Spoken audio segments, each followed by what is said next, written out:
नमस्कार, आप सभी का स्वागत है नोवा पॉलिटॉक्स में। तो आज हम बात करेंगे इंटरनेशनल लॉ के एक टॉपिक लॉ ऑफ सी के बारे में। जानने का प्रयास करेंगे कि लॉ ऑफ सी क्या है और उसका वर्तमान समय में क्या महत्व है।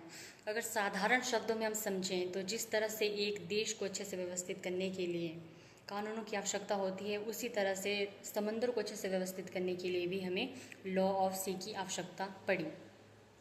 तो अब हम देखेंगे कि अगर हम इतिहास पर नज़र दें तो हम देखेंगे कि इतिहास में भी समंदर के माध्यम से यात्राएं व व्यापार किया जाता था और आज भी वर्तमान समय में 70 से 80% तक व्यापार समुद्री रास्तों के माध्यम से किया जाता है। तो सर्वप्रथम जो लॉ ऑफ सी के फादर माने जाते हैं ह्यूगो ग्रोशियस, उन्होंने अपनी पुस्तक जो उन्होंने 1609 में लिखी है मारे लेवरलम खुले समंदर, उसमें बात करते हैं कि समंदर सभी के लिए खुला होना चाहिए और किसी एक देश का समंदर पर आधिपत्य नहीं होना चाहिए, बल्कि सभी देशों को समंदर पर अधिकार का पूरा अधिकार होना चाहिए। अगर हम बात करें जो सबसे प्रमुख संधि हुई है लॉ ऑफ सी को लेकर, वो है यूएन क्लॉज जो कि 1982 में हुई है। UNCLOS United Nation Convention of law of sea जो 1982 में हुई है, उसमें सबसे महत्वपूर्ण नियमों पर बात की गई है और उसमें ही लॉ ऑफ सी के बहुत से नियम बनाए गए हैं।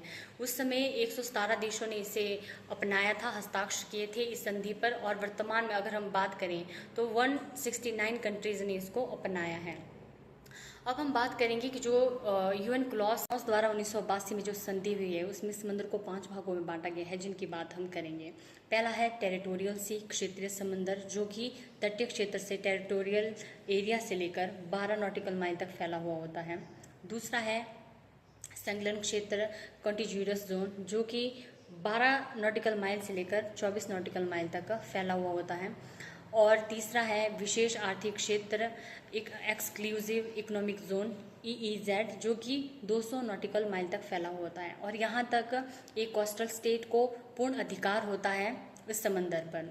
और चौथा जो जोन है वो है कॉन्टिनेंटल शेल्फ, महाद्वीपीय शेल्फ, जिसमें समंदर के नीचे जो भी गैस या फिर संसाधन मिलते हैं उस पर तटीय क्षेत्र का पूरा पूरा अधिकार होता है। और पांचवा है हाई सी, इसके आगे का जितना भी समंदर है उसे हाई सी कहा जाता है और हाई सी पर सभी देशों का पूर्ण नियंत्रण होता है। कोई भी देश इस पर अधिकार रख सकता है और कोई भी देश यहाँ पर रिसर्च करने के लिए पूर्ण रूप से स्वतंत्र है। इस तरह यूएन क्लॉज में जो 1982 में हुई है उसमें समंदर को 5 भागों में बांटा गया है। धन्यवाद।